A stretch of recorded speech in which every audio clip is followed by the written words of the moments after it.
Mayong adlaw sa inyo da, mga kauturan ko nga ate. Wow, dugay na ako nakahambal sa inyo. Pero mag-promise ako nga almost every week mapadala ako da sa inyo sang mensahe, okay? Before I share itong message sa bunga adlaw, gusto ko lang ipabalaan kamo nga palangga ginamon kamo, kapalangga kamo sang Ginoo. In fact, namiss naman kamo. Kag makita na kami na sa January, siguro mas dako nga team ipadala ko da nga upod ko. So, expect us to see you in January, okay? So, palangga lagid kamo. Palangga ginamon kamo. Amo nang gusto ko lang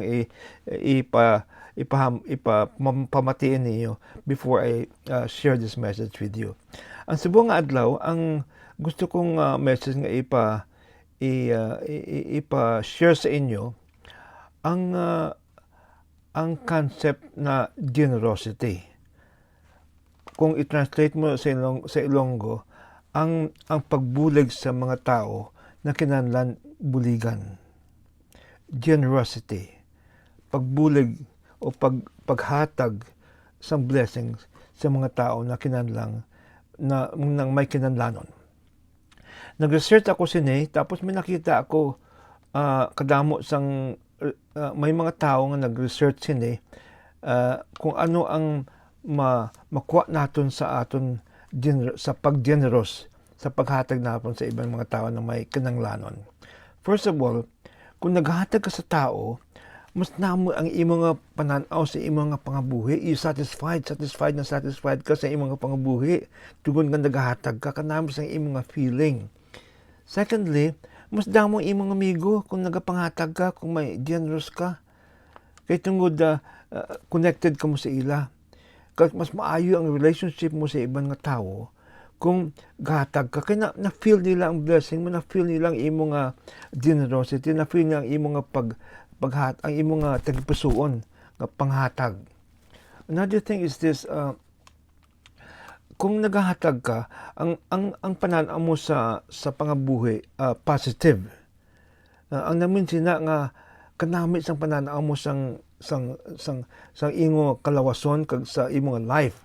Wala ka gasiling kaluluoy man ako. Ay nako, kaluluoy naman ako, wala ako, hindi ko pareho sa ibang tao. Mas maay kung gapahatag ka, kung generous ka, ang outlook mo sa pangabuhi is very positive. And then may ginatawag nga self-esteem.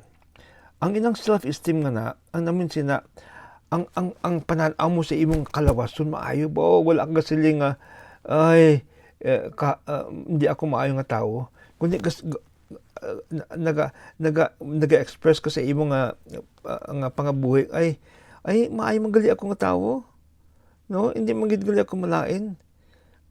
Ang self-esteem mo mataas kaayo tungod sang inang nasaili nga generosity.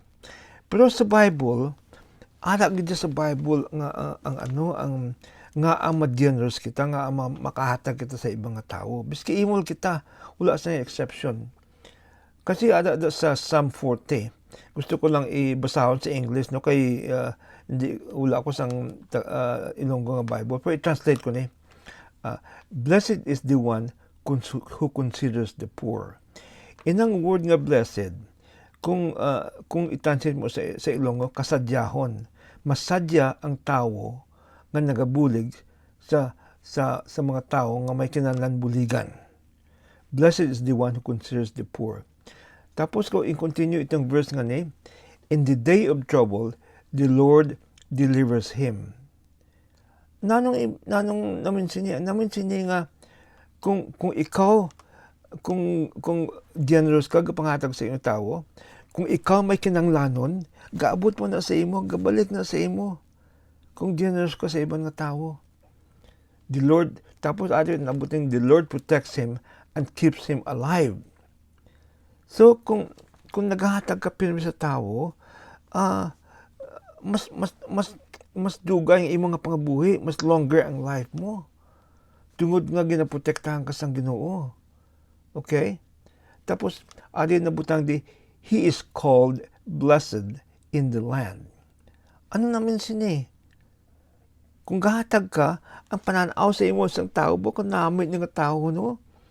So ang pananaw sa imo lain niya nami ang pananaw sa imo sa mga tao sa imo kabuot ni nga tao man nga buot sa kaayo man. So kundi maayo ang feeling mo nga blessed ka sa ibang mga tao. Tapos nabutang diri, you do not give him up to the will of his enemies. Anong naminsin? Naminsin niya nga protektahan ka sa Ginoo sa mga tao nga malain. Dutay lang ula ka sa mga enemies sa imong nga pangabuhi tungod sa imong nga generosity. Kasi agad yung mga tao sa imo, sito nga daw wala dutay lang may akig sa imo. Ang kapangakig sa akon inang mga nagahisa, no? Nga gapamulig ako. Pero dutay lang tungod sa generosity. Kung may mga tao nga malain nga gusto magpalapit sa imo, ginaprotektahan ka sa Ginoo nga hindi ka magpalapit na kay ako na iya. Ako na bata na ng mga ate na ako na mga kabataan. Hindi ka magpalapit na tungod sa aton nga generosity. And then adding na thing, the Lord sustains him on his sick bed. Anong ibig sabihin sa sick bed? Kung masakit ka, tagaan ka sang kabuhi, katagaan ka sang strength sa Ginoo. Kung masakit ka, hamak mo na. Hindi na kinanandamo nga bulong, no? Kung masakit ka ang Ginoo, tagaan ka, i-sustain ka sa Ginoo, tagaan ka kumbaga sa strength na sa imo nga pangabuhi. Tapos adi pa niyo, in his illness you restore him to full health. So doble-doble ang ang blessing na kung masakit ka hindi lang ma-heal ka kundi babalik ka dito sa imong former life nga puno sang strength. No, the Lord will restore him to full health. Sa samina, naadi pa gyud sa Matthew, ang silin sang Ginoo. Matthew 25, for I was hungry and you gave me something to eat. Gutom ako, puging tagaan mo ko sa pagkaon. I was thirsty and you gave me something to drink. Ginauhaw ako, puging tagaan mo ko sa tubig. Tapos I was a stranger and you invited me in. Biski hindi mo ako kilala, ginimbitahan mo ako sa imong nga balay. At tapos ang silin sang Ginoo, whatever you did to this of my brethren, you do to me. Kung anong ginhimo mo sa akon mga kabataan nga ni, ginhimo mo na sa akon. Hamak mo na nga anang feeling mo nga kung gahatag sa ibang tao, kung gabulig sa ibang tao, ang Ginoo gali ginabuligan mo. Ang since ang Ginoo na-feel gali sa Ginoo ang imo ginahimo.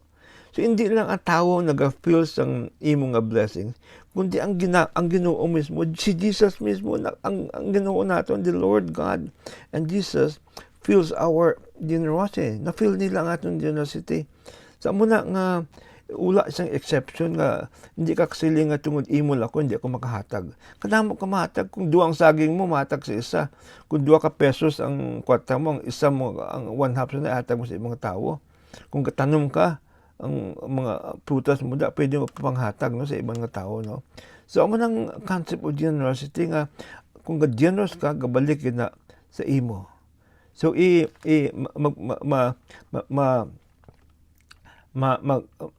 mag-pray ako sa inyo, no? Okay? Thank you, Lord, sining pangabuhi sa ating mga kasimanwa, Lord. If pray kami, i-bless mo sila. Thank you, Lord.